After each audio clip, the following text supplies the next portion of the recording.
하나님 말씀을 같이 보시겠습니다. 구약 성경 시편 115편 13절에서 마지막 18절 말씀까지 보겠습니다. 말씀을 제가 읽어드리겠습니다. 높은 사람이나 낮은 사람을 막론하고 여호와를 경외하는 자들에게 복을 주시리로다. 여호와께서 너희를 곧 너희와 너희 자손을 더욱 번창하게 하시기를 원하노라. 너희는 천지를 지으신 여호와께 복을 받는 자로다. 하늘은 여호와의 하늘이라도 땅은 사람에게 주셨도다. 죽은 자들은 여호와를 찬양하지 못하나니 적막한 데로 내려가는 자들은 아무도 찬양하지 못하리로다. 우리는 이제부터 영원까지 여호와를 송축하리로다. 할렐루야. 아멘. 이제 내일은 추석이고, 그래서 추석에 가족을 찾아서 또 부모 형제를 찾아서 긴 여행의 절정을 이미 이제 이룬 것 같고, 그리고 우리 성도님들 가운데서는 또 예배 마치고 나서 고향을 찾는 발걸음도 있을 것입니다. 혹은 또 자녀들이 찾아오는 그러한 경우를 또 우리가 생각할 수도 있겠죠. 자녀를 맞이하는 가정도 있을 것이고.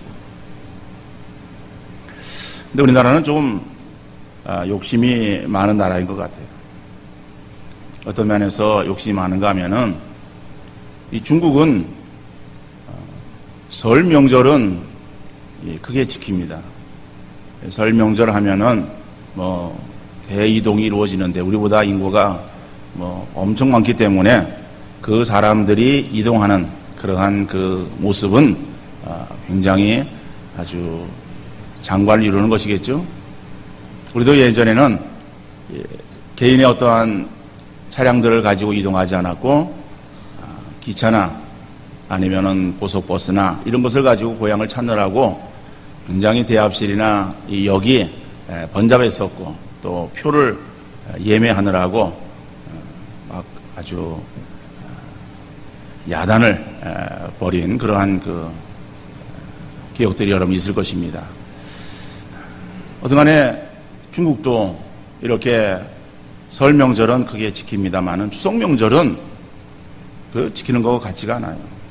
한번은 추석 그 주간에 제가 신학교 문제로 중국에 간 적이 있었습니다. 가서 보니까는 이 저녁때가 되어지니까는 이제 우리는 수업을 하고 있었고, 수업하고 있는 그 아파트의 그 앞쪽에 있는 집, 그때는 심양이라고 하는 그 곳에서 이제 조선족을 대상으로 해가지고 그 선교사가 신학교 사역을 했었어요. 그래서 아파트를 얻어서 이제 신학교 사역을 할 때에 그 앞에 있는 그 아파트에 사는 사람, 그 사람 집에 손님이 오게 되었고, 그 손님과 잠깐 이야기를 하고 얼마 있다가 또 가는 소리가 들리더라고요. 그래서 물어보니까는 중국에서의 그 추석은 그냥 가까운 친척을 찾아서 잠저녁 때 만나서 그들이 추석 때 먹는 음식은 월병이라고 둥그런 보름달처럼 생긴 병, 그래서 우리는 다 떡으로 생각하는데 겉에는 밀가루로 되어져 있고, 그 속에는 여러 가지의 이 재료들을 집어넣은 종류 다양한 그러한 그 월병을 먹고 차를 마시고 그리고 헤어지는 것이 추석의 모습이에요. 그에 반해서 미국은 설 명절은 없고 대신해서 추수감사 절기를 지킵니다. 추수감사 절기가 되어지면은 이렇게 파티를 하기도 하고 또 휴가를 내서 또 지내기도 합니다. 이거는 추수감사절은 이제 크게 지키는 거죠. 그러니까 오늘의 우리의 추석 같은 그런 개념으로 말할 수 있겠죠. 자, 그런데 우리는 설도 아주 그냥 건하게 지키고, 추석 명절도 역시 동일하게 지키고. 근데 우리에게 있어서 명절이라고 하는 것은 즐거운 시간이면 틀림이 없어요. 우리 어렸을 때는 음식을 먹지 못하던 그러한 시절이기 때문에 기름진 음식, 뭐 명절 되어지면 그런 음식을 정말 하잖아요. 그러면 이제 얻어먹으려고 음식 만드는 옆에서 기웃거리고 있었던 그러한 기억들이 있을 것이고, 뭐 명절이 되어져야 설빔이나 추석빔으로 옷가지는 하나 얻어 입는다든지 새 옷을, 아니면은 또 운동화라든지 이런 것들을 선물로 받는 때가 명절이기 때문에 아이들에게도 기다려지는 그러한 시간이고, 어른들에게 있어서도 흩어졌던 가족들이 서로 만난다라고 하는 그 즐거움 때문에 기다려지는 명절이라고 그렇게 말할 수 있을 것입니다. 오늘날도 마찬가지예요. 아이들에게 있어서도 선물의 형태는 달라졌지만은 명절이 되어지면은 특별히 또 아이들에게 선물을 주기도 하고, 또 이렇게 이제 가족들을 또 만나고 또 어디 가기도 하고 이러기 때문에 아이들에게도 즐겁고, 핵가족화 시대에 우리가 살고 있기 때문에 서로 만나기가 굉장히 어려워요. 저희 집도 부모님은 서울에 계시고 저는 수원에 있고, 그리고 또 저 형제들은 인천도 있고 서울도 있고 또 멀리 떨어져 있기도 합니다만은, 이래도 서로의 어떤 멀리 있는 가족들이 아니라 그냥 부모 형제들이 한 자리에 모이는 일이 1년에 그렇게 모일 수 있는 여유가 없는 것 같아요. 그러다 보니까는 명절이 되어지면 그래도 명절이기 때문에 이제 부모님을 가서 뵙고, 그러다 보면은 형제들이 한 자리에 만나게 되어지고, 그러니까 흩어졌던 가족들이 만난다라고 하는 그런 의미에서 우리에게 명절은 필요한 것 같고 좋은 시간들인 것 같습니다. 그런데 우리 모든 사람들에게 다 명절이 그렇게 즐겁고 기다려지는 시간인가? 우리 여자들에게 있어서는 그렇지 않은 것 같아요. 오늘 많은 사람들을 뒤치다거리 하느라고 그냥 얼마나 힘이 듭니까? 평상시에는 가족들을 위해서 하루 3끼 음식을 별로 준비하지 않고 한 끼나 2끼 음식을 준비를 하다가 이거 하루 3끼 음식을 준비하고 그것도 모자라서 간식까지 준비해야 되고, 그러니까는 먹고 치우고 하다 보면은 명절 다 지나는 것이 여자들의 명절의 이 모습이에요. 그러다 보니까는 이 손목이나 이 발목에 하얀 붕대를 하고서 이 환자인 것처럼 그렇게 속이기 위한 가짜 깁스가 나오고 판매되어지고 있다라고 하는 그러한 참 소식을 들을 때에, 이 어떻게 오죽했으면은 가짜 환자 연기까지 해야 되는 그러한 이 명절, 오늘의 명절을 생각할 때에 여자들에게 있어서 다 반갑기만 한 것은 아닌 것 같다 하는 생각을 해보게 됩니다. 그러나 요즘 시대가 많이 또 바뀌었잖아요. 그전에는 우리 남자들이 그저 다 누워가지고 앉아가지고 이거 달라 저거 달라 그렇게 했지만은, 요즘은 그래도 남자들도 많이 그래도 이 부엌 출입을 좀 하잖아요. 그죠? 주방 출입을 해서 좀 설거지도 하기도 하고, 아니면은 물 떠오는 것은 남자가 가서 떠오기도 하고, 이런 거드는 일들도 좀 많이 그래도 좀 달라졌지만은, 어떤 간에 힘든 사람도 있고 좀 좋은 사람도 있는 것 같아요. 그러나 그 가운데 이제 이 조상에 대한 제사 문제가 가족의 갈등 요인이 되어지기도 합니다. 제사라고 하는 것이 사전에는 신령이나 죽은 사람의 넋에게 음식을 차려 정성을 표하는 의식이라고 되어 있어요. 그래서 제사상에 올리는 음식은 좋은 것이어야 된다. 이래가지고 제수용품으로 구입을 하려고 하면은 많은 돈이 들어가요. 같은 그런 것보다 더 조금 좋은 거. 그러면서 이게 값이 굉장히 비싼 그러한 것을 우리가 볼 수 있습니다. 제사상에 좋은 음식을 올리면은 죽은 홀령이 와가지고 기분 좋아서 많이 먹고, 나쁜 것을 올리면은 기분 나빠서 조금 먹고 가는가. 제사상의 음식을 아무리 올려놓고 시간을 기다려도 음식은 줄지 않는 것 같아요. 그죠? 음식은 줄지 않는데 다만 음식에 파리만 올 뿐이에요. 그죠? 그런데 어떻게 그 제사상의 음식을 잘 차리려고 애를 씁니다. 네, 죽은 조상을 숭배하는 이것은 옳은 모습은 아니에요. 오늘 성경 시편 115편 4절 이하 7절 말씀 보니까는 그들의 우상들은 은과 금이요 사람이 손으로 만든 것이라 입이 있어도 말하지 못하며 눈이 있어도 보지 못하며 귀가 있어도 듣지 못하며 코가 있어도 냄새 맡지 못하며 손이 있어도 만지지 못하며 발이 있어도 걷지 못하며 목구멍이 있어도 작은 소리조차 내지 못하느니라. 이것은 그 우상의 허무함을 말하고 있는 것입니다. 사람이 우상을 만들어요. 그 우상을 만든 이가 누구입니까? 사람 아닙니까? 사람이 만든 거 아니에요? 사람이 어떤 금으로 금칠을 해가지고 어떤 그 형체를 만듭니다. 사람의 형체를 만들어서 올려놓는 거예요. 올려놓고 그러면은 거기에 코도 있고 입도 있고 눈도 있고 귀도 있고 손도 있고 발도 있어요. 그런데 손이 움직입니까? 발이 걸어갑니까? 눈이 보기를 합니까? 입이 말을 하기를 합니까? 그렇죠? 아무것도 하지 못하는 그러한 무의미한 존재다라고 하는 것을 우리가 생각할 수 있습니다. 제사 지내는 것도 마찬가지죠. 죽은 홀령에게 우리가 그들을 예를 표하는 그러한 그 일들이 무슨 의미가 있겠는가? 그렇죠? 음식을 아무리 많이 준비해 놓고 좋은 음식을 준비해 놓아도 결국 그 음식이 누구의 입으로 들어갑니까? 죽은 홀령이 먹고 하는 것이 아니라 살아있는 자녀들이 음식을 먹는 거예요. 그러니까는 행하는 그런 것들이 다만 그런 일들을 행함으로 인해서 우리의 어떠한 마음에 위안을 삼을 뿐이지 그것이 우리에게 무엇을 해주는 것은 아닙니다. 오히려 제사를 지낼 때에 좋은 그런 그 음식들을 행하느라고 많은 돈이 들어가요. 우리도 예전에는 제사를 많이 지냈습니다.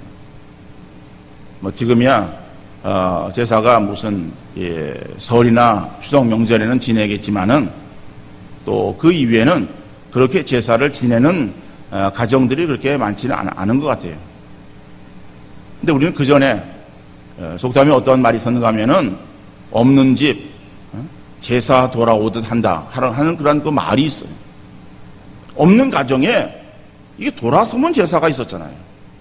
그런 그 제사를 준비하기 위해서 또 돈이 들어가는 거예요.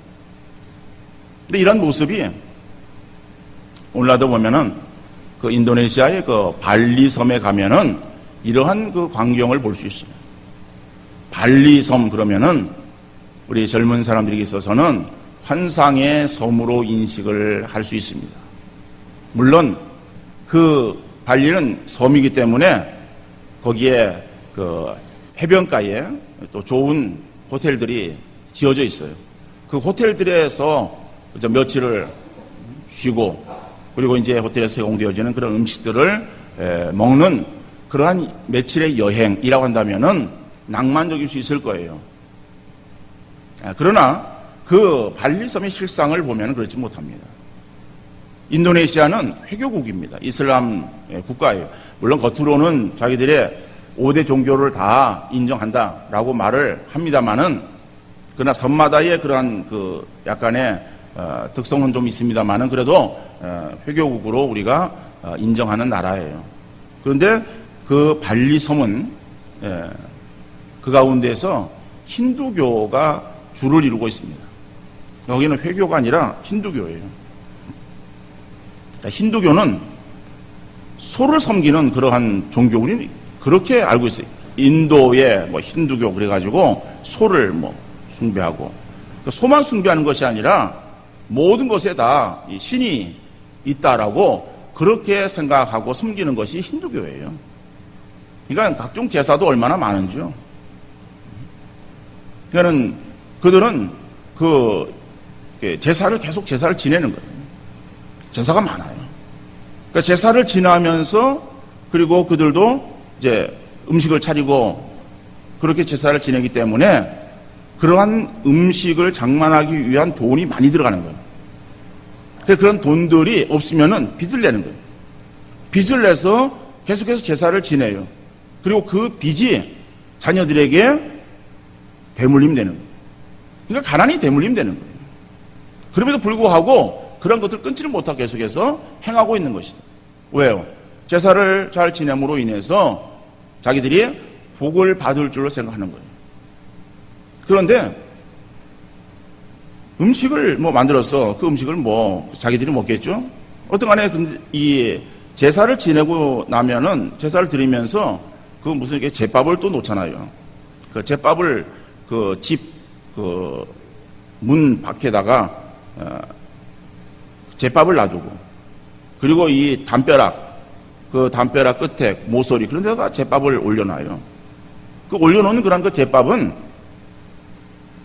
누가 먹는가 하면은 귀신이 와서 먹는 게 아니라 거기 들개들이 많아요. 들개들이 그냥 노아 부르는 그냥 우리가 말하는 유기견 그런 말이겠죠. 그냥 주인 없는 개들 그런 개들이 다니면서 그거 먹는 거예요. 개밥 주는 게 개밥. 그러면서 그들이 그런 어떠한 이 제사를 계속 드려요. 여러분들 우리나라도 1973년도에 가정의례에 관한 법률이 제정이 되었어요. 그래서 관원상제의 간소화를 법으로 정했어요. 그래서 장례는 3일장 그리고 제사를 지낼 때에도 제주에 그 제사 드리는 그러한 그 사람의 2대 까지만 드리도록 이게 가정의례 준칙에서 행한 그런 법률의 내용이에요. 그러다 보니까 이 제사가 간소화되었잖아요. 그러니까 간소화되어서 우리나라는 그래도 서민들의 숨통이 튀게 되어집니다. 이러한 큰 일들을 치고 나면은 엄청나게 큰 빚을 지기도 하고 그랬는데 이런 것들이 이제 약화되어서 우리는 그래도 숨통이 튀었습니다만은 이 발리도 그런 일들이 있어야 되는데 그러지 못하고 계속해서 매여 있는 거예요. 잘 드리면은 잘 행하면은 조상들이 복을 주어서 그죠? 그 복을 받는다라고 하는 막연한 그러한 그 기대감 속에서 그들은 계속해서 그렇게 물질을 허비하고 있는 거예요. 허비하는 그런 그 물질들이 자기만 허비하는 것이 아니라 그러한 그 물질에 부과되어지는 그러한 것들이 자녀들에게 계속해서 물려지는 악순환을 행하고 있는 것이다. 이런 것들을 볼 때에요. 우상을 섬기고 어떤 것들을 섬기는 이러한 그 것들은 사단이 사람들의 마음들을 혼란시키고 혼미시킴으로 인해서 우리 사람들이 거기에 빠져 따라서 움직이는 그러한 그 연약한 모습이라고 생각할 수 있습니다. 그러니까 내가 제사를 잘 드리고 내가 무엇인가 열심히 빌면은 그러면은 내게 무엇인가 올 것이다라고 하는 막연한 어떤 기대감 속에서 내가 열심히 지극정성을 드렸다라고 하는 어떤 스스로의 어떤 그런 위안 이것이 우리에게 있는 것이지 실제적으로 우리의 삶에 그런 것들이 주어지는 것은 아닙니다. 여러분 우리 사람들은 아무것도 할 수 없는 연약한 존재입니다. 그러니까는 그렇게 자기 자신에 대해서 연약하고 아무것도 할 수 없다라고 하는 그런 사실을 깨닫는 순간 우리 사람들은 무엇인가 붙잡고 의지하려고 하는 거예요. 여러분 그런데 가파른 언덕길에서 지금 미끄러져 내려옵니다. 미끄러져 내려오다가 오면서 그것을 멈추기 위해서 무엇인가를 잡아대는 그러한 그 모습이 우리 인생의 모습이에요. 그렇지 않으면 내가 그냥 밑으로 떨어져 죽을 수 있다. 그러니까 죽지 않기 위해서 무엇인가를 내가 잡아야 된다라고 하는 그러한 그 긴박감 가운데서 잡긴 잡았어요.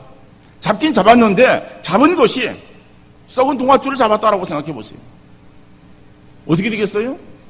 잠시 멈추는 것 같지만은 그러나 그것이 우리를 지탱해 줄 수 있는 든든한 밧줄이 되지 못하는 거예요. 그러다 보면은 점차적으로 그 줄이 썩어서 힘을 잃고 자꾸만 이렇게 떨어지는 그러한 그 일로 인해서 그 사람의 운명은 위태지경에 이르게 되어지고 말지 않겠습니까? 그러다가 그 줄이 끊어진과 동시에 그는 밑으로 떨어질 수밖에 없는 것이다. 여러분, 우리가 인생이 연약해서 무엇인가를 의지하고 무엇인가를 잡긴 잡아야 되겠는데 우리가 잡아야 되는 그러한 것이 무엇인가? 그죠? 사람들은 알지 못해서 이것저것을 잡으면 그것이 내게 안전과 구원을 이룰 것으로 생명의 줄이라고 생각을 하고 잡겠지만은, 그러나 아무거나 잡는다고 우리가 다 살 수 있는 것은 아니고 우리에게 있어서의 행복이 주어지는 것이 결코 아닙니다. 오늘 본문은 우리에게 있어서 하나님만이 우리가 잡을 수 있는, 잡아야 되는 그러한 줄이라고 말씀하고 있습니다. 그 하나님을 우리가 붙잡을 때에 하나님께서 우리에게 복을 주시는 하나님이라고 말씀하고 있습니다. 여러분, 세상에 구원을 줄 수 있는 그러한 그 존재는 하나님밖에 없습니다. 하나님만이 우리를 구원으로 인도하실 것이고 우리를 생명으로 인도하시는 것이지, 세상에 어떤 신이, 세상에 어떠한 섬김의 대상이 그 섬기는 그러한 그 자들을 구원과 생명으로 인도하는 것은 결코 아닙니다. 그러니까 우리가 하나님 은혜 가운데에 우리가 하나님을 선택하게 되었고 그 하나님을 붙잡는 그러한 은혜 가운데 우리가 거하게 되어진 줄 믿으시기를 바랍니다. 우리가 잘나서, 내가 똑똑해서, 그래서 내가 어느 줄을 잡아야 내가 살 것인가, 모든 것들을 다 인지하고 파악해가지고 그래서 가장 근본적이고 그리고 절대적인 그러한 줄인 하나님을 내가 선택한 것이 아니라 하나님이 나를 택하여서 하나님의 자녀 되어지게 하시는 은혜 가운데에 우리가 그 줄을 잡게 되어진 거예요. 내가 잡은 것이 아니라 하나님의 은혜 가운데 우리가 그 하나님을 잡게 되어진 것이다. 그래서 우리는 하나님의 은혜로 우리에게 구원, 그죠? 생명이 주어지게 된 거예요. 그러니까 우리는 구원의 복을 받은 사람들이에요. 세상에 어떤 것과 비교할 수 없고 바꿀 수 없는 그러한 그 생명을 우리가 얻게 되어진 것이다. 우리가 생명을 얻다라고 하는 것이 이 땅 위에서의 삶에 좀 더 생명 연장을 받았다라고 하는 의미가 아니잖아요. 우리가 살은 같지만은 다 우리는 죽은 인생들이고, 그리고 육체를 가지고 잠시 살아있는 것 같지만은 그러나 우리의 생명이 끝나게 되어지면은 하나님을 알지 못하는 사람들 다 지옥으로 던져지게 되고 영원한 형벌 가운데에 들어가게 되지만은 우리들은 하나님 은혜 가운데에 하나님과 함께 영생 복락을 누리는 천국에서의 그러한 그 삶이 우리를 위해서 기다리고 있는 것이다. 그 천국으로의 그러한 그 삶으로 우리가 인정을 받게 되어진 그러한 자들이 되었다라고 하는 것을 말씀하고 있습니다. 그래서 우리는 하나님께로부터 복을 받은 자들인데 어떠한 복을 받았는가? 가장 귀하고 가장 근본적인 그러한 구원의 복을 받은 성도들인 줄 믿으시기를 바랍니다. 그러니까 여러분들은 복을 받은 자들이에요. 저와 여러분만 아니라 저도 그렇습니다. 저와 여러분, 우리는 하나님께로부터 주어지는 그러한 이 놀라운 구원의 은혜 가운데에 거하게 되어졌고 생명의 그러한 복을 얻게 되어진 그러한 자들임을 우리가 믿고 그 하나님을 더욱더 바라보고 하나님만을 섬기는 우리 모든 성도님들 되어질 수 있기를 간절히 바랍니다. 그런데 그 하나님은요, 우리를 구원으로 인도하실 뿐 아니라 그러한 구원의 복만 우리에게 주시는 것이 아니라 그 하나님 백성 되어진 우리들에게도 계속해서 복을 주신다라고 말씀하고 있어요. 여러분, 오늘 15절 말씀 보니까는 너희는 천지를 지으신 여호와께 복을 받는 자로다. 그렇죠? 우리가 하나님께로부터 복을 받는 자예요. 근데 그 하나님께 복을 받는 우리는 어떠한 자에게 하나님께서 복을 주시는가라고 말씀하고 있는가 하면은 오늘 12절 13절 말씀에서는 여호와께서 우리를 생각하사 복을 주시되 이스라엘 집에도 복을 주시고 아론의 집에도 복을 주시며 높은 사람이나 낮은 사람을 막론하고 여호와를 경유하는 자들에게 복을 주시리로다 그랬습니다.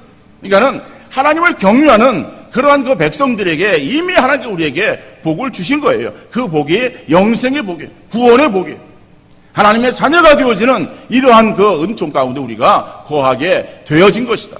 그러니까 우리가 하나님을 향해서 감사될 것은 나를 구원하신 그 하나님의 은혜를 우리가 늘 생각하면서 감사하는 마음으로 주 앞에 나와서 주님을 섬기는 주의 백성들 되어질 수 있기를 간절히 바랍니다.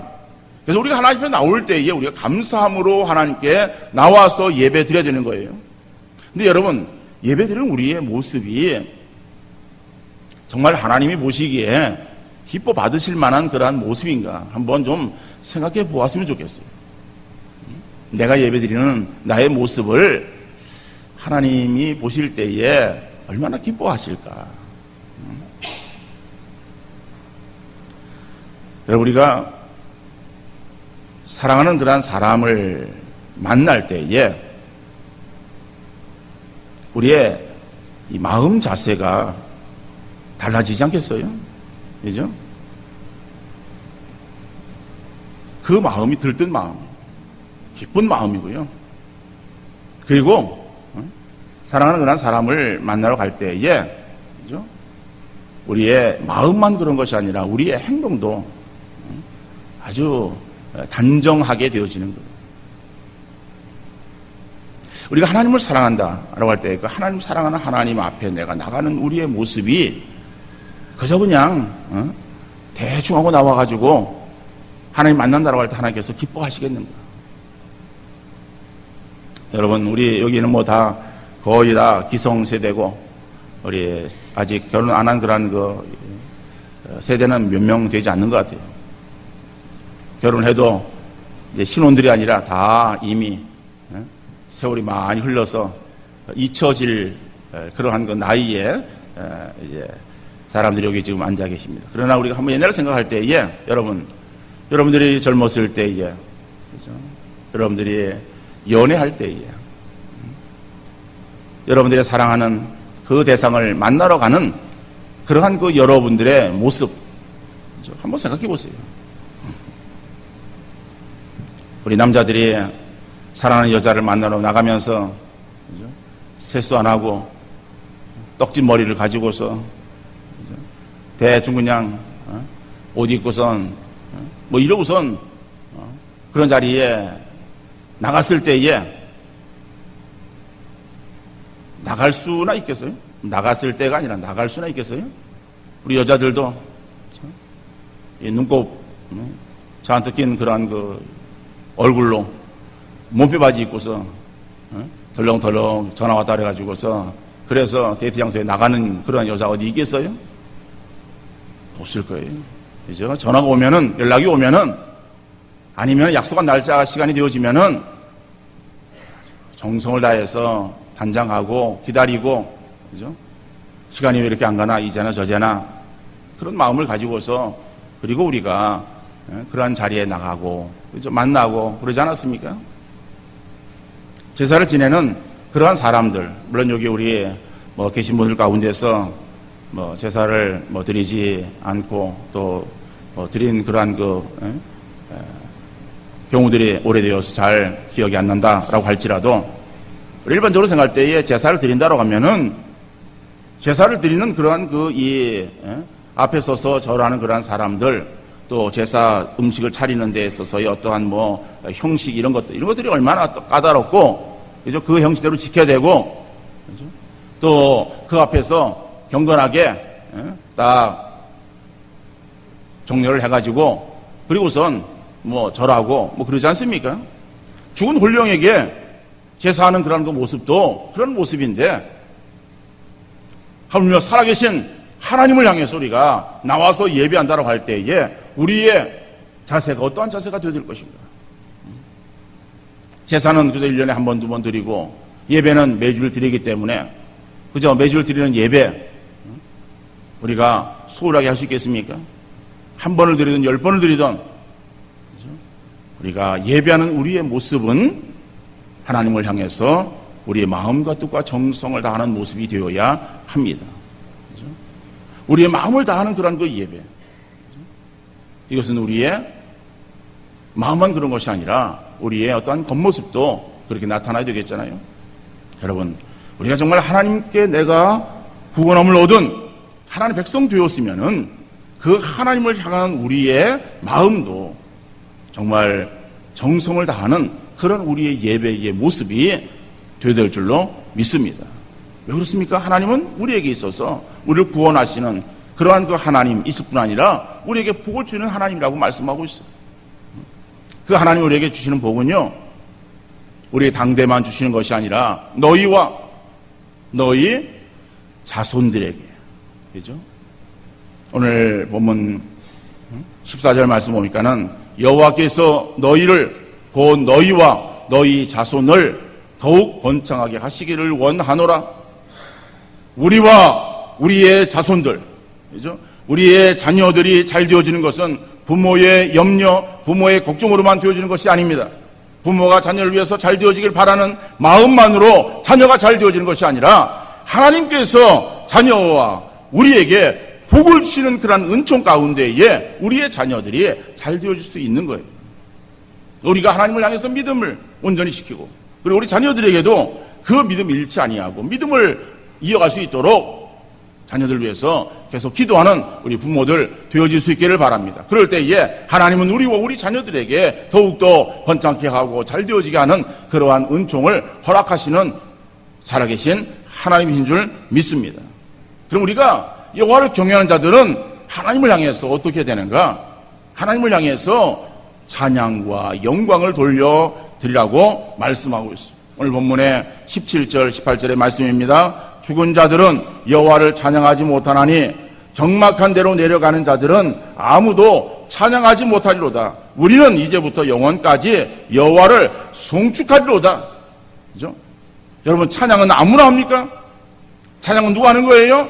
여호와를 경외하는 그러한 살아있는 그러한 자들이 하나님을 찬양하는 것이다라고. 여러분, 죽은 자들은 말이 없어요. 죽은 자는요, 찬양할 수 없고 죽은 자는 영광을 받을 수 없어요. 그러니까 죽은 자에게 절하는 것은 이것은 온전치 못한 것이고, 또 죽은 자들이 하나님을 찬양한다, 찬양하지 못하는 거예요. 여기서 죽은 자는 물론 육신의 어떠한 죽음 이것뿐만 아니라 영적인 죽음도 의미하고 있습니다. 그래서 살아있으나 실상은 죽은 자와 같은 그러한 그 하나님을 모르는 그러한 그 백성들은 하나님을 향해서 찬양하지 못하는 거예요. 하나님을 향해 찬양해야 되는데 하나님을 향해 찬양하지 못하고 다른데 엉뚱한데 영광을 돌리는 거예요. 그런데 우리는요, 살아계신 하나님을 향해서 찬양할 수 있는 특권을 우리가 가지고 있다. 그렇기 때문에 여호와를 우리가 찬양해야 되는 것이다. 여호와를 송축하라. 그렇죠? 하나님을 향해서 늘 영광과 찬양을 돌려야 되는 그러한 우리의 본분임을 인식하시고 이 하나님께 영광을 돌리는 삶을 우리가 열심히 살아가시는 우리 모든 성도님들 되어질 수 있기를 간절히 바랍니다. 우리가 믿는 하나님은 살아계신 하나님이시고 그 하나님 우리를 구원하시고 또 우리의 삶을 지키시고 보호하시고 대대로 우리에게 있어서 복을 주시는 하나님이시라고 하는 것을 우리가 인식하시고 그 하나님을 향해서 우리의 마음과 뜻과 정성을 들여 날마다 그 하나님을 높이고 하나님께 영광과 찬양을 돌려드리는